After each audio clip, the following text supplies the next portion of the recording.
The hottest girl in class had a literal ranking of all the guys chasing her. Every day she'd update it based on their most real performance. Examening called it the most simplest. I privately scoffed. Any dude who lets himself be treated like that can't be worth much. Somehow this got back to Brittany. She said, Sarah's right. Ida should have some self-respect. It's your fault. You ruined my chances. He screamed. You are gonna pay. Then I woke up. Brittany was announcing, I am starting a boyfriend ranking to keep things fair. The classroom erupted. Some guys were pumped. Others were indifferent. But most were just curious. Brittany, chin held high, declared Aimbuke. I'm not some gold digger. I value sincerity. I'll post updates on Instagram totally transparent. You can call me out, even rate the guys. The room buzzed even louder. Last time this happened, I'd laughed. Such a fake-ass pick-me girl, I'd muttered. Later, watching the guys compete, I'd mock them too. No dignity groveling at her feet. What quality guys would do this? Back then, I didn't get it. Brittany wasn't interested in these guys. She was after Chad, the rich kid. But Chad was surrounded by girls. Brittany needed something dramatic to catch his attention. This whole boyfriend competition was just a ploy to show off her power. This time, I kept my mouth shut and focused on my textbook. But Brittany called me out. Embelu, Sarah, you should be on my judging panel. Half the class turned to stare. I fought back the anger and kept reading. You're the best judge of character, Brittany continued. Or my future happiness depends on you, remembering what happened last time. I wanted to disappear. Embled, I will pass, I mumbled. Someone jeered. Hambius, come on, Sarah, don't be shy. Brittany thinks you are the best. Yeah, you are roommates. You will be objective, another added. I put down my book, feigning embarrassment. Really, I can. I am terrible at judging guys. I bet I'm into girls within hours. 2 things were trending on campus. 1, Brittany's simp list on Instagram. 2, me coming out. Mine was a minor ripple. X-Menon was obsessed with the list. Surprisingly, way more guys entered the competition this time. Brittany was ecstatic. 10, I've got so many followers, she shrieked in our dorm room. My other roommate Jessica watched her with a mix of envy and resentment. I focused on my homework, a sense of dread creeping in. Brittany was so oblivious. She didn't realize how many girls on campus secretly hated her for turning their crushes into simps. Brittany was sprawled on her bed surrounded by gifts. A new tablet, a plush rug, expensive carrying, all from her mancy imps. Jessica muttered, Embartro, I thought you weren't a gold digger. Brittany immediately posted on Instagram.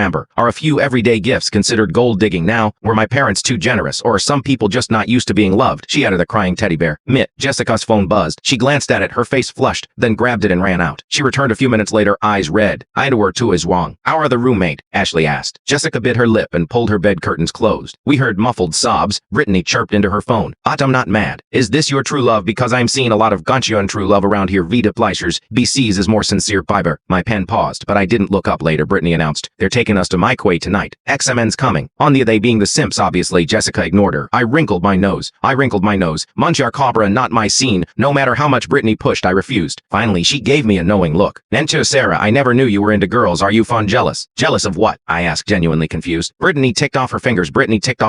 Minch to 1, jealous of all the guys chasing me. 2, is your crush on the list? Is that why you were pretending to be gay? I rolled my eyes. Manger, seriously.